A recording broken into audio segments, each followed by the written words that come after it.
Alright! Okay. Bag-o man tagitawagan sa Proc Leader nga nalista na daw ta. Unya nga atong ID nga giscan, okay na daw, approve na.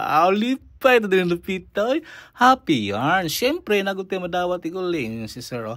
Dito sir, pasok ka dito, pili ka ng mga bagong cellphone kasi ma-happy yung mukha mo. Sabi ko, happy talaga ako kasi nalista na ako. Matagal na ako nagpo-post na hindi ako nalista. Pero nalista na rin. Sabi niya, ito sir, maganda to. Tingnan mo sir.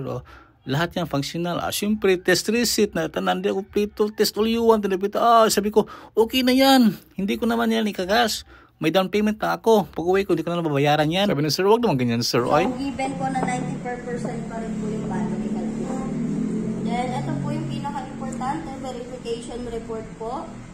Dito po sa test result natin, if ever may nag-color red yan, tas unknown yung nakalagay, ibig sabihin po may napalitan na sa item. Diba? Magaling talaga siya magpaliwanag. Sabi ko, ma'am, hello, you're so beautiful, ma'am. Saan yung 4,000?